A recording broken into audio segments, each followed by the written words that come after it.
A paz do Senhor, aqui é o professor Marco Faleiro, da Logos Ensino Superior de Teologia. Você está na disciplina apologética cristã do curso de bacharel em teologia. E este é o primeiro AVA da aula dupla 8, na primeira parte da aula 15.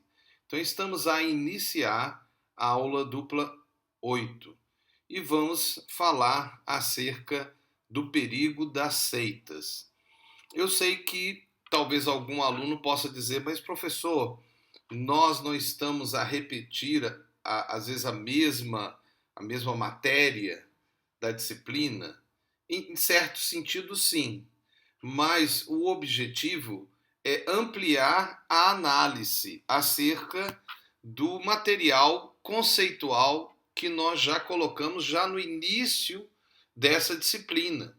Porque, como ele disse, nós estamos a analisar dois aspectos.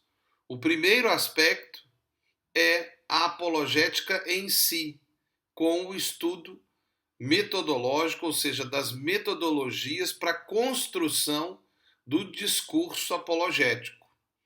Esse material, ele poderia ser mais amplo, é claro, mas ele é um material mais conceitual. E nós não trabalhamos de uma forma muito prática ele. Nós apenas demos a vocês a informação básica.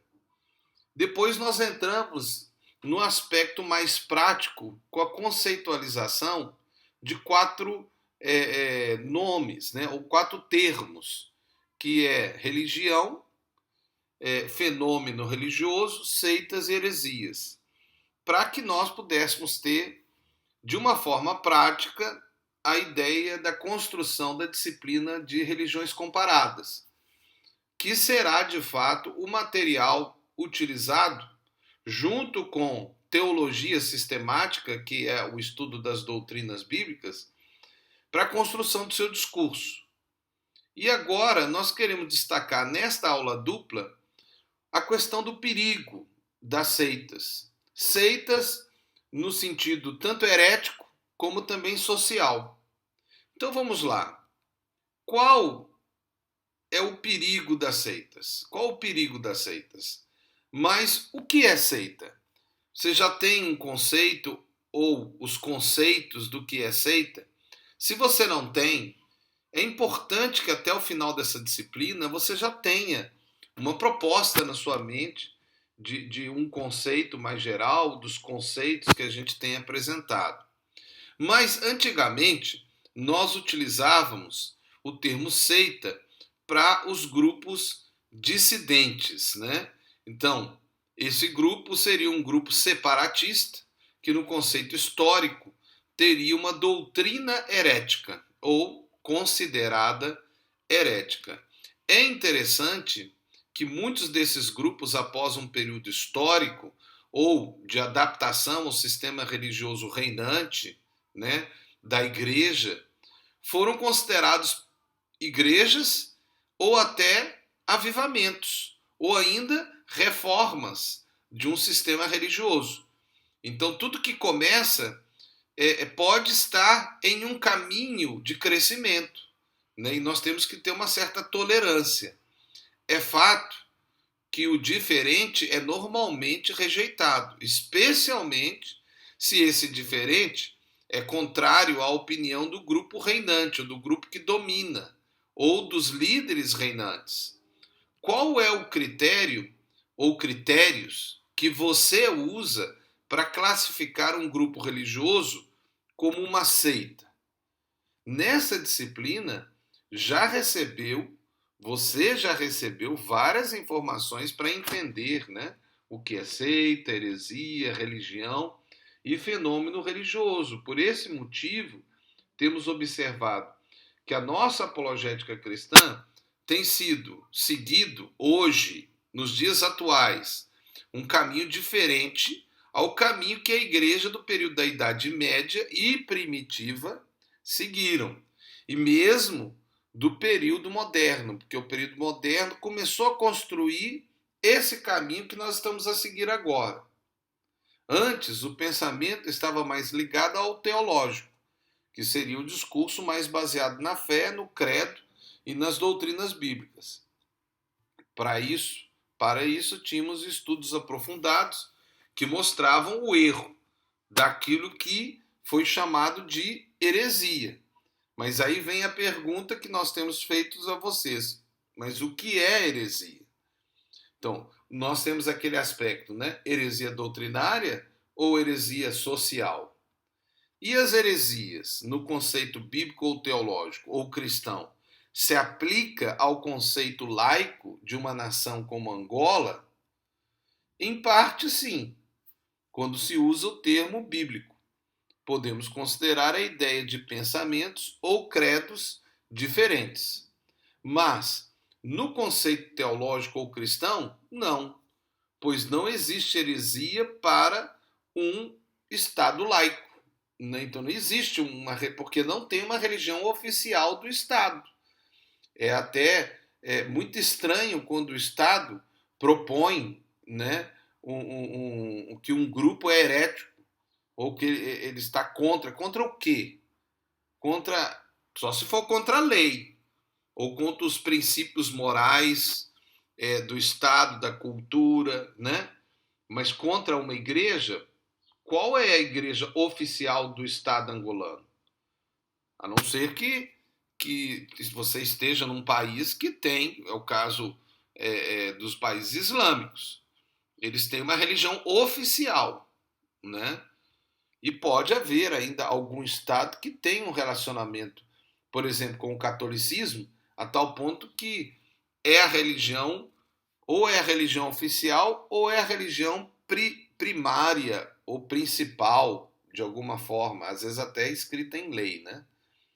Mas ainda dentro do aspecto heresia, somente se considerarmos heresia social, como um erro social ou um crime, é que nós poderíamos considerar dentro do Estado laico, dentro da legislação. Agora, dentro da igreja é outra realidade, não é do Estado, do governo, da lei, não, é da igreja. Na igreja, nós temos a análise da heresia como um erro doutrinário, né, contra a Bíblia, ou que deturpa a Bíblia. Agora, a heresia como um efeito social psicológico, há então a heresia como um efeito social, que seria heresia social, né? Quando uma ideia ou crença é contra a sociedade ou contra a lei do país. Mas no conceito teológico ou cristão, não, pois não existe heresia para o Estado laico, né?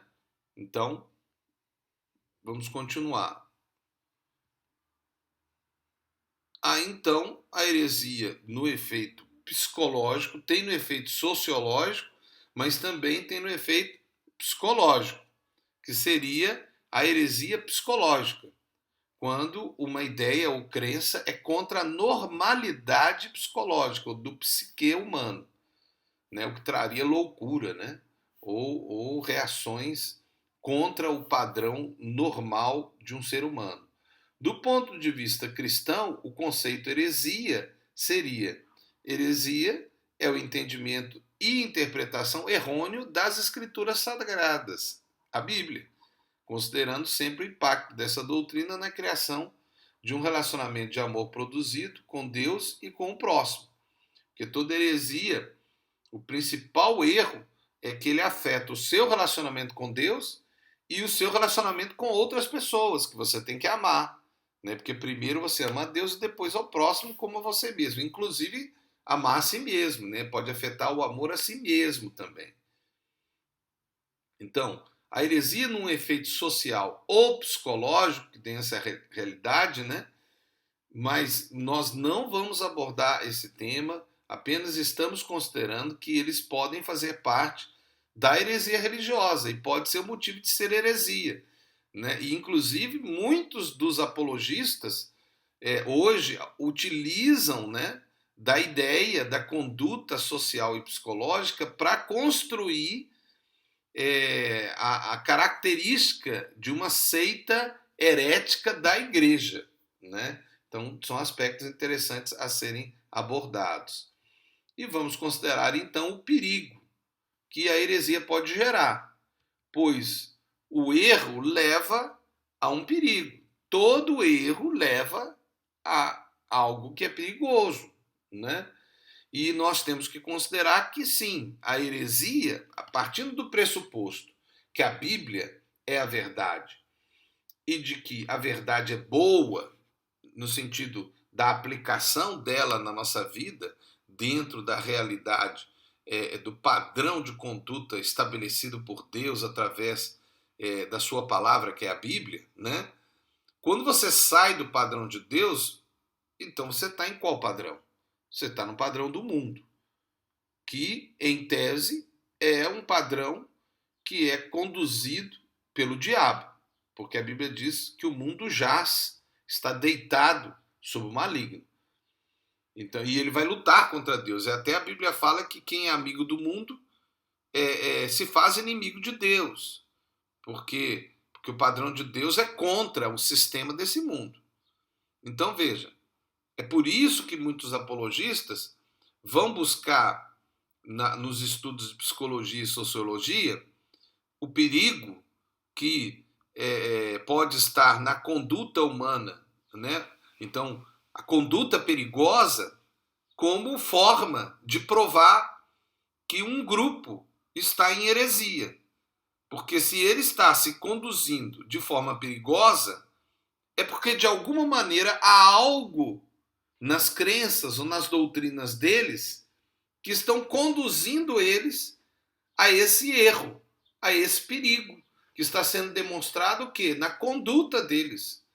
Porque se eles estivessem com a doutrina certa, ou com a interpretação da Bíblia correta, eles não estariam com uma conduta perigosa. Eles estariam com uma conduta que segue o padrão de Deus. Então, nessa proposta é a ideia de procurar na consequência a causa. Por quê? Porque toda consequência tem uma causa. Então, se a pessoa está tendo uma conduta perigosa e contra aos padrões bíblicos, significa que tem uma causa. E essa causa seria a doutrina que está sendo ensinada naquele grupo.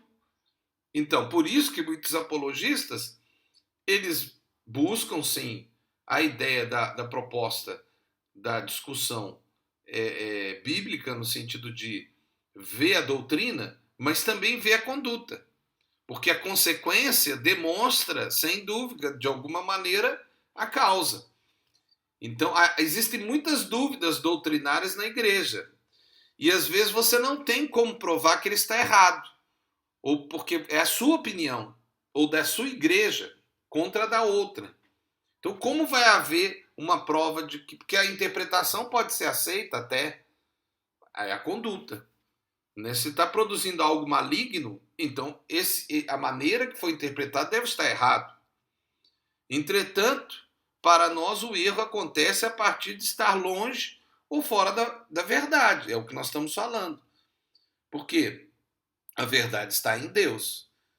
E se você está seguindo a verdade, teoricamente, você vai acertar. Você vai ser bom. Você vai amar a Deus, ao próximo, a si mesmo. Você vai ser benevolente, você vai ser paciente, você vai ser benigno. Você não vai mentir, você não vai roubar, você não vai pecar, porque você vai seguir o padrão de Deus. Essa é a proposta apologética quando se busca naquilo que é chamado de heresia social, né? O grupo herético social, né? Ou a seita herética, a seita social, né? Então, essa é a proposta que a gente começa nessa aba. Aqui é o professor Marco Faleiro, da Logos Ensino Superior de Teologia. Você está na disciplina Apologética Cristã, no curso de Bacharel em Teologia, e nós terminamos então a nossa primeira ava desta aula dupla que nós estamos a tratar acerca do perigo das seitas. Deus te abençoe.